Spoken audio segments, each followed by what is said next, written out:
नमस्कार। देखिए, राजस्थान की धरती सिर्फ महलों और किलों के लिए ही नहीं जानी जाती है। इसकी मिट्टी के नीचे एक पूरी की पूरी भूली हुई दुनिया दफन है। तो आज हम एक जासूस की तरह उन सुरागों को जोड़कर उस प्राचीन कहानी को सबके सामने लाएंगे।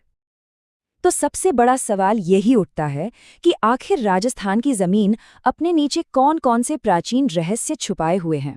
ये एक ऐसी पहेली है जिसे हमारे आर्कियोलॉजिस्ट्स मतलब पुरातत्ववेत्ता दशकों से सुलझाने में लगे हुए हैं। तो चलिए इस रहस्य की तह तक चलते हैं।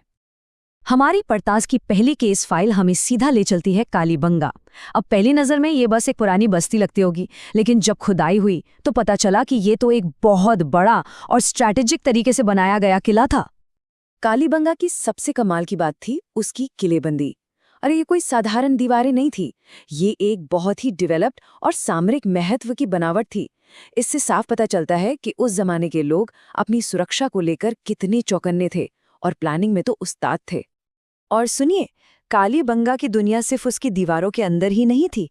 इसके जो प्री हड़प्पन खंडर हैं, उनकी बनावट आज के पाकिस्तान में मौजूद कोट दीजी जैसी जगहों से काफी मिलती जुलती है। मतलब ये इस बात का सबूत है कि उस दौर में भी सभ्यताओं के बीच अच्छे खासे कनेक्शंस थे। तो ये सब कब की बात हो रही है? सबूत हमें ले जाते हैं 3500 से 1500 ईसा पूर्व के दौर में। जरा सोचिए, ये आज से लगभग 4000 साल पहले की दुनिया थी, जब दुनिया के कई बड़े बड़े साम्राज्य तो पैदा भी नहीं हुए थे। अच्छा, किलों की बड़ी बड़ी दीवारों से बाहर निकलकर अब हमारी जांच हमें एक घर के अंदर ले जाती है। हमारी दूसरी केस फाइल है आहड़, जो हमें उस दौर के आम लोगों की रोजमर्रा की जिंदगी की एक झलक दिखाने वाली है। दक्षिण पश्चिमी राजस्थान में जो आहड़ सभ्यता मिली है, वो हमें सीधा अतीत की रसोई में ले जाती है। यहाँ की जो खोजें हैं वो राजा महाराजाओं की नहीं, बल्कि आम लोगों के चूल्हे चौके और उनकी जिंदगी की कहानी बताती हैं। जरा सोच कर देखिए, खुदाई में एक 2 मुंह वाला चूल्हा मिलता है। शायद उस पर एक ही साथ दाल और चावल बनते होंगे। साथ ही अलग अलग तरह के बर्तन, मसाला पीसने का सिलबट्टा और यहाँ तक कि पैन भी मिला है। ये चीजें तो हमें सीधे उनकी रसोई की खुशबू और उनकी डेली रूटीन से जोड़ देती हैं। तो देखिए, यहाँ हमें 2 बिल्कुल अलग अलग तस्वीरें मिल रही हैं।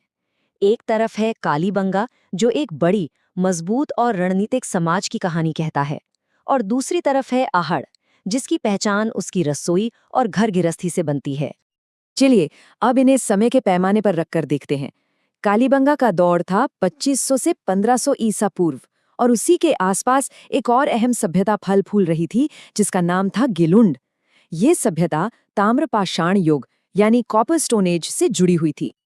लेकिन रुकिए, कहानी यहीं खत्म नहीं होती।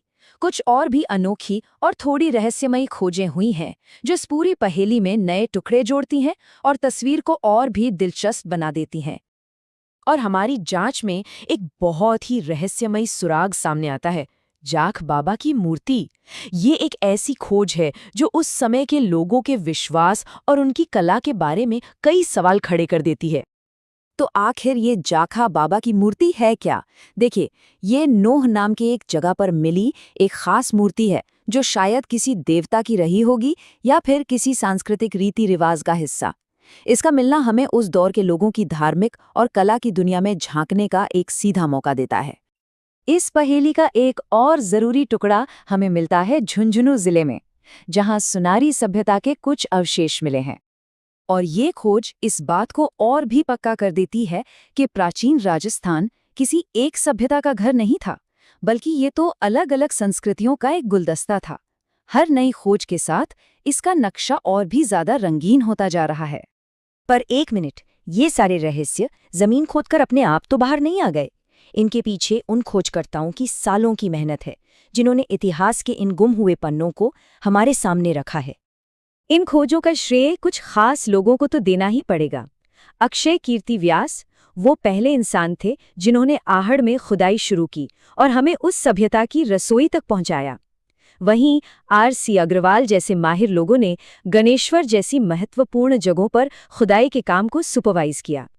तो चलिए, एक बार इन सभी टुकड़ों को जोड़कर पूरी तस्वीर को समझने की कोशिश करते हैं। कालीबंगा के मजबूत किले, आहड़ की घरेलू जिंदगी, नोह की रहस्यमयी जाख बाबा मूर्ति और गिल्लुंड व सुनारी जैसी संस्कृतियां, ये सब मिलकर हमें बताते हैं कि प्राचीन राजस्थान कितना डाइवर्स और जिंदा दिल था। और इन सब कहानियों को हम अक्षय कीर्ति व्यास और आर.सी. अग्रवाल जैसे लोगों की मेहनत की वजह से ही जान पाए हैं। आखिर में ऐसा कह सकते हैं कि खुदाई में मिली हर एक चीज एक शब्द की तरह है और हर एक जगह एक वाक्य की तरह, जो सब मिलकर हमारे अतीत की एक अनकही कहानी सुनाते हैं। तो ये सारी खोजें हमें एक आखिरी सवाल पे लाके छोड़ देती हैं। ये बिखरे हुए सुराग हमें हमारे पूर्वजों के बारे में सच में क्या बताते हैं, और अभी भी जमीन के नीचे ऐसी कितनी ही कहानियां दफन हैं जो खोजे जाने का इंतजार कर रही हैं। कौन जाने, असली खजाना तो शायद अभी भी सतह के नीचे हमारा इंतजार कर रहा हो।